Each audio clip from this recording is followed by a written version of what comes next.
Hey Medfield, and welcome to Up to Speed, episode 12. I'm Katie. I'm Damon. And I'm Matt. And as always, thank you to the Medfield Foundation for their support of this podcast and every podcast at Medfield TV. All right, guys. So we had an amazing spooktacular last week. Yeah. Yes. And I don't think we've had a normal week at Medfield TV since you guys started here, because we thought everything would go back to normal this week, and then we had 2 events. So it's just been kind of crazy. But we'll get to that in a little bit. Yes. Damon, tell us how we're doing on YouTube right now. Yeah. So, drum roll.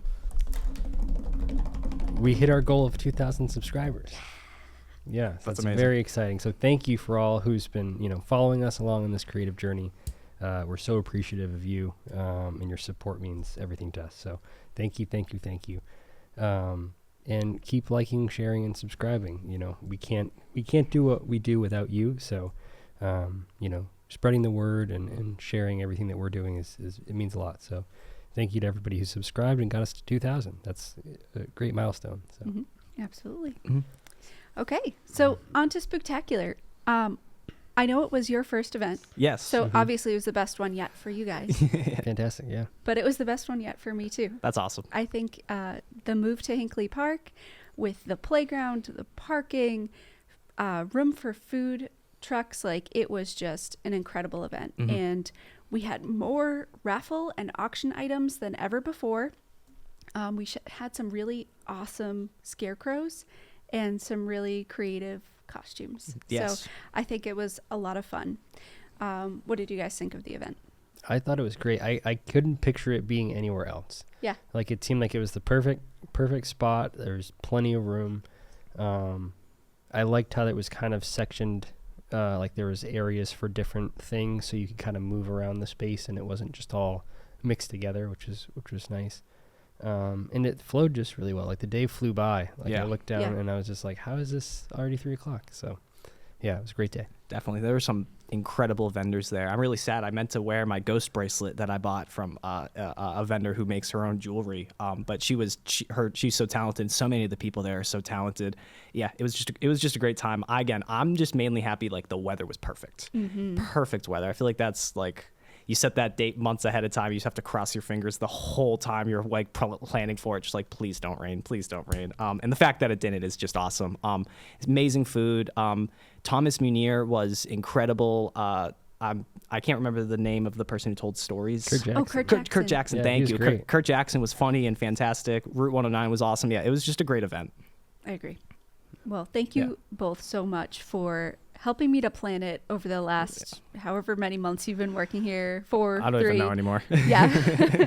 I feel like every day we've thought about Spooktacular for the last couple of months. So it couldn't have been done without you guys, without our volunteer board and the volunteers on the committee. I know Kate was a board member for a little while, but she put all of her efforts into Spooktacular. She planned the map. She planned the food trucks. She planned a lot of the vendors. I couldn't have done it all without you guys and our committee. Yeah, definitely. It was perfect. Couldn't have asked for anything better. Yeah, the committee was awesome. Katie, Susan, Mike, all of them were incredible. I know that's just a couple of them, but they were all incredible. Yeah, they put so much work into it. So, and then also all of our sponsors as well. So as a reminder to everybody, we had Dedham Savings, Middlesex Savings, Navigate Real Estate, and then Eric Vaden of Geico. And Eric's been our top sponsor for the last 3 years. He puts an incredible amount of work into the costume contest and just being an overall supporter of us. So really couldn't have done it with all of them either. And if you weren't at the event, we want to give you an update on who all of the winners were in the costume contest and the scarecrow competition. So let's go through the costume contest winners first. So in the 0 to 3 category, our winner was Charlotte, and she was Olaf from Frozen. She was adorable. She was so cute. She may have been cool, but she melted everybody's hearts. Oh my She was gosh. so cute. Sorry, everybody. You've been punned. Hate it. Just the slow breathe out from Katie. Oh, what have I done? I was just thanking all of them for this great time they have, and now they're just back to normal. my life. Okay, and then in the 4 to 7 category, our winner was Lexi the Aquarium. That was such a great. Don't you dare say a pun. No, I won't. I was to say it was a great outfit. Like It I would was. never thought she had an aquarium box and she had all the fish inside and it lit up. It was really cool. Yeah, it was cute. It was good. Yeah. And then the 7 to 13 category, we had Amelia the Magician. And in the 14 to 17 category, Daphne was Dobby from My Hero Academia, which I hadn't heard of until today. So thank you for letting me know that. No problem. Really great anime. And then the Scarecrow winners, we had so many really incredible Scarecrows this year. So talented. It was really hard for our judges to pick the winners. The spookiest was Spirit of the Forest. Most dazzling was Shell Crow. Wackiest was Huntrix. Most creative was Bluey. And then in the community favorite categories, third place was K-pop Demon Hunter, Zoe. Second place was Wicked Witch of the Books. And then my personal favorite, and seems like just about everybody else's personal favorite, was Crazy Cat Lady in first place. And that was created by one of the volunteers from the Medfield Animal Shelter. So I'm really excited that they won. I'm happy. Everyone who like won in the rankings and everything, to me, it all makes sense. I thought all the Scarecrows were fantastic. The spookiest one, the one that Amanda made, that was so cool looking in my opinion. Just really cool. It was creepy. Yeah, it was but, creepy. Like beautiful at the same time. No, it was the Spirit of the Forest. It was perfectly like named. I loved it. Me too. And then I loved the Crazy Cat Lady one with all of the like felted cats that were just everywhere. That's great. Like the Scarecrow that they had even had like curlers in their hair. Like it was just It was fun. perfect. It's everything I aspire to be. Yeah. Same. Yeah. I told them that too. And then after Scarecrow this week, we had one office day, which was like semi-normal. And then we went right back into like weird days. Yep. But they were fun days. So we weren't in the office really at all on Tuesday. No, I'm sorry, Wednesday. Because we went to Damon's alma mater. Yeah. So Damon, tell us about that. So on Wednesday we went to Emerson College, where it's my alma mater. We pretty much spent a good chunk of the day there. We kind of started off our day, grabbing lunch in the city and walking around the common, in the public gardens, which was great, and the weather turned out to be beautiful, so that was awesome. Yeah, we're 2 for 2. Yep. Mm-hmm. Yeah, so it was raining in the morning, and then it cleared up, so that was great. And then we got a campus tour. So I'm curious what both of you thought, because I've seen the campus a lot. I was just mind blown the whole time. Me too. The film department at Emerson is massive. It is so incredible. If I was touring that college and I saw that and I was like a senior in college and I was really like looking forward to it, I would have lost my mind. It was amazing to see, and especially just how in detailed it all was. The amount of equipment Emerson has really blew my mind. Yeah. It was a lot bigger than I was expecting. All of the buildings are kind of like scattered within 2 different streets on the common. And to be honest, like that main building was a bit of a maze for me. Like we kept on going up and down the elevator on our tour, and I was like, I don't know where I am right now. I'm just following these guys. But it was really fun to see. Some of my favorite things were seeing the Steenbeck. Steenbeck or Steenbeck? Steenbeck. The Steenbeck machines, which were like for real film. And then the Foley room. Yep. I was not expecting, was it Jake? Yeah. He lifted up one of the floor tiles, and then there was like gravel underneath, and he was like, yeah, and then under these other ones we have leaves and we have like cool. concrete. Yeah. So like the kids in those rooms can like literally make it sound like someone's stomping on those different like types of gravel or whatever. I loved that. Yeah. I thought that was so fun. And then the claymation, which you said is kind of new, right? That didn't exist when you were a student? Yeah, so that existed, but they didn't have it as like displayed as we saw it there. But they had a bunch of these, claymation figures that students had created. And then it just like film, their animation program kind of starts with analog.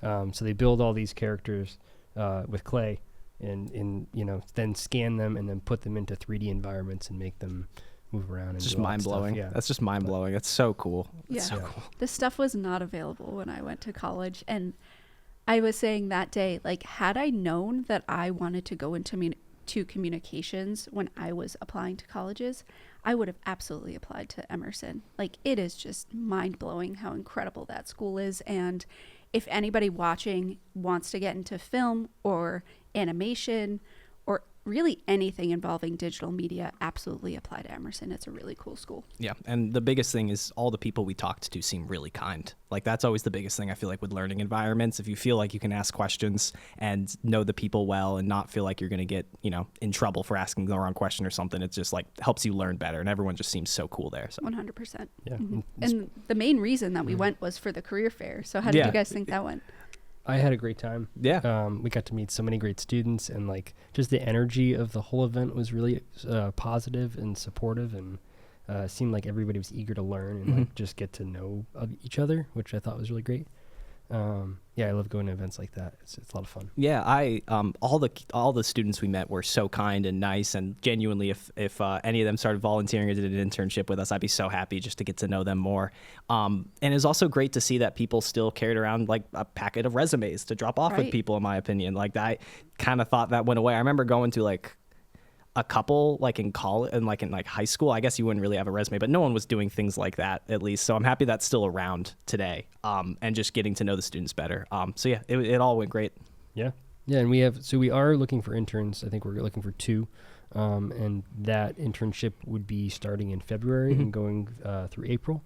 So if you're in college and you're watching this podcast or listening to this podcast, definitely reach out to us if you're interested in doing what we do and helping us out. We'd love to talk with you. And we're not just looking for spring interns. We will take summer and fall interns as well. So if springtime doesn't work for you right now, please feel free to reach out about other opportunities. Yep. All right. And then yesterday was another weird day. Maybe not for you guys. You guys were here in the office. But I traveled up to Manchester, New Hampshire, for a conference. So I am part of Mass Access, which is a statewide advocacy group for community media centers in Massachusetts. And NHCCM, who put on this conference, is basically the equivalent to Mass Access. So they advocate for everyone, all the community media centers in New Hampshire. So I was invited to this, and I was really excited to go to it because someone named Matt Shearer was the keynote speaker at the event. And I know you guys have heard of him, but if anybody else listening or watching the podcast hasn't heard of him, he works for WBZ News Radio, and he is a reporter, but he is not your traditional reporter. Some may say he reports on fluff pieces, but I don't think so. Yeah. He tells the real news and the real stories about people living in Massachusetts, and he makes it so fun. So find him on TikTok or Instagram. Watch his videos. You will be very entertained and well informed about, the 3 market baskets that were once on Boston Road in Billerica, or that Manchester, New Hampshire is the chicken tender capital of the world. Oh, wow. Yeah. Wow, I did not know that. And the interview that Matt did to learn more about the chicken tender capital of the world was actually with the current president of NHCCM, Nick. I can't remember his last name, but Nick, who basically presented and hosted the day. Was there a lot of chicken there? There was no chicken there. Actually, maybe there was, but I didn't eat any. Right. No, fair. But it was a really fun day. And Matt told the story of, how he became a reporter, because he actually used to work primarily just in radio. He was very enthralled with audio during high school. He was part of the AV club. He did like a video about skateboarding, and like all the friends of his that were part of this AV group were just like joking around. And he was like, no, like, I really like this. Here's some ideas for shows that I have, and let's go make them. And he actually lost his job during the pandemic. And the only places that were hiring were news stations. So he applied to WBZ News Radio. He's like, I don't have any reporting experience. I've just worked in radio, but they gave him a shot anyway. And when he started his job, he was trying to be like a typical reporter and talking like this, and this is what's happening. Da, da, da. Like, and his bosses were like, why are you doing that, Matt? Just be yourself. Like, we want your personality. That's why we hired you. We can go get a reporter. We can go get that traditional reporter, but we wanted you. So he started just going to different towns in Massachusetts without even a story in mind. He was just talking to the people of those towns and learning about them and coming up with these really fun and creative stories. And he started by trying to push out a story every day. So he would produce 5 stories per week, and it was great. It really increased all of their TikTok subscribers, and he got a big fan base, a big following, but it was just becoming, he was burning himself out. So he talked to his bosses about it, and they were like, yeah, Matt, like, we were even like, this guy's crazy. Why is he creating 5 videos a week? That's way too much. So he started cutting back to like 4 a week, 3 a week, 2 a week, and now he's working on like 1 or 2 per week, and really maintaining his followers. And you know, he, in my opinion, is one of the more famous radio hosts that exist. So if you haven't listened to him or watched any of his videos, please go do that. You won't be disappointed. And overall, the event was just really great too. NHCCM just put on a great show. They had, after Matt, they had a great panelist of a few different executive directors, and then I think it was the economic development director of Manchester, the city of New Hampshire, that talked about social media and all of their accounts, and you know, how they create their following, and what's been successful for them, and what sort of challenges they've come across, and what they've learned through failures that they've had, because that's the only way you learn. Exactly. Yeah. So overall, a great day. I really wish you guys could have made it. But I'll definitely take you to another event soon. Yeah. It's just so cool when, I feel like information, it's always kind of giving, kind of dry sometimes on TV. It's like, all right, here are the facts. Good nights. And you're just like, all right, I didn't take any notes, so I wasn't paying attention. And it's just like having somebody who gives it to you, but it's fun. I think it's just, you can engage with it more. And I think it's really cool that they wanted him to embrace himself. That's something you don't hear very often. Oftentimes I feel like you get hired somewhere and they're like, no, I need you to be like this, not like this. And it's like, no, be you. So that's just really cool story. And that was one of his major feedback points during the presentation too, was like, they just wanted me to be myself. And honestly, like, the more that I've been on social media, I'm realizing, like, to be successful, you just have to be yourself. Don't follow the trends. Don't try to do all these TikTok dances, because you just, you know, blend into the crowd. Right. You want to stand out, so be yourself. Yeah, totally. That's a great message. Absolutely. All right. So now we're on to our adoptable pet of the week. So this is our feature for the Medfield Animal Shelter, if you're new to the podcast. So this week's adoptable pet of the week is Fuchsia. So she's a beautiful kitty with a sleek black coat. The shelter's vet estimates that she is around 2 years old. Fuchsia is a sweet girl who can be a little nervous with new people or loud noises. Agreed. However, she warms up quickly and enjoys being patted. She gets along very well with other cats and has been living in the cage-free room at the shelter, where she always welcomes new kitties. Fuchsia has been diagnosed with epilepsy and must take medication twice a day. She's not had any seizures since starting on the medication, which is great. She's looking for an adopter who is comfortable giving oral medication, and she's very good about taking it, which is great to hear, because sometimes cats are just very stubborn about that. It's tough. And they need to be willing to give her regular vet care to monitor her health. She has a lot of love to give and has been at the shelter for 6 months, patiently waiting for a home. She's spayed and fully vetted. And if anyone is interested in adopting her or any other pets at the Medfield Animal Shelter, the first step in the adoption process is to fill out an adoption application at medfieldshelter.com/adopt. We gotta stop having black cats. No, I mean, we shouldn't. But you know what I mean. It's at the same time, I'm like, I gotta go over there and adopt her now. Yeah, it's so sad to hear that so many black cats end up in shelters, because there's still this stigma about black cats and being bad luck. And It's sad. just not true. It's so It's sad. an old wives' tale. Yeah. Like They're great. they really are just some of the sweetest cats. And I mentioned to Matt via email this week, I'm like, what is with all these black cats being named after colors? Like, they are black. They should be midnight or shadow. Yeah, it's true. Why are they fuchsia and violet? Yeah, it's actually so true. Yeah, It's so funny. I did see that. One of my good friends, she has a black cat, and his name is Moose. Oh my Moose. God, I love that name. He's a very good Moose. boy. Moose. It's a good cat name. So cute.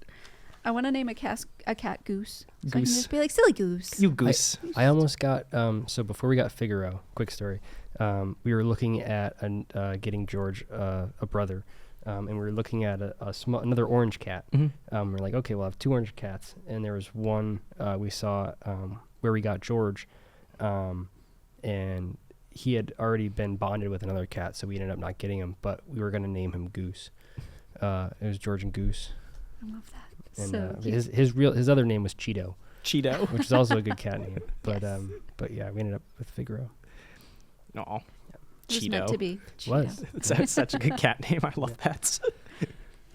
All right. So now we have our question of the crew for the week.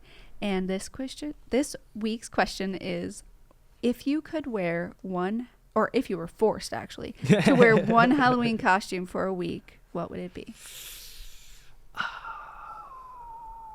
I would probably. I did not think about this at all, so this is right on the spot. I would want to dress like a Jedi the entire week, just so then I could try to use the Force all week. Mm. I would get so annoyed with you. Good answer. I'd be sitting there like, come on. I guess I'd have to. If you're gonna be a Jedi, then I'd have to be like Darth Vader or somebody. We would just stare at each other. A little off topic. I had a friend in high school for senior year Spirit Week. It was like, like our senior color was black, and then like we had Celebrity Day, and then we had like 1980s Day and all this stuff. And he figured out that he can just dress as Emperor Palpatine the entire week. Because our colors were black. Yeah, actor day, he was playing the actor Ian McDermott. Costume day, he was just wearing that costume. And all lined up. So for the entire week, he was Emperor Palpatine, and it was really funny. That's hilarious. I guess if I had to pick a non-Star Wars character, I'd probably pick like a farmer. Just because like if I could wear overalls all week, like I feel like a lot of pockets and like it'd be useful. I guess more practical. That's fair. That's I fair. really like overalls. Yeah, I feel like they're kind of coming back in style, too. Comfortable, they have Yeah. pockets. They're I great. can never find any that fit on me though, because I have to wear petite sizes, and I feel like overalls just don't come in petite. Yeah. I've never seen a pair I like have seen and go, I gotta get that. But Yeah. it sounds like fun. So if I had to pick a Star Wars character, I would be a stormtrooper, because I wear my heart in my sleeve. You guys can tell my emotions all the time. So I'd have to keep you both in line, because you'd just be ridiculous all week. So I'd just wear that mask and be like, guys, what are you doing? Yeah. Get in line. All right, we now need to do this. Yes. No. Oh, totally. It's a trap. Yeah. All right, I'll be Jedi. You're Admiral Akbar. You're a Stormtrooper. Love it. But if I had to choose another costume, obviously it would be a cat. No, Oh, yeah, come on. fair. Yeah. Dress up as fuchsia. Oh my gosh. Yeah. So cute. Actually, I do have a black cat costume, because one year Mike and I were Itchy and Scratchy Aw, for Halloween. Yeah, that's good. So we've got the black cat ears and, the gloves and the tail. So I'd be all set. All right, guys, any final thoughts before we wrap up?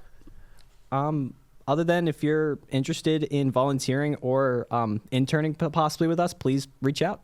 Yeah, and we have our open house in November. So definitely, if you want to come learn more about what we do here or just meet all of us, definitely stop by that. That's November 8th. Oh, and one more thing. If you are listening to this podcast and you know that you won an auction item or a raffle item at Spooktacular and you haven't gotten it yet, please stop by next week. We'd love to give it to you. You deserve those items. And that's it. All right. So thanks, everybody, for tuning in, and we'll see you next week on the Up to Speed podcast. Bye. See ya. Have a good one.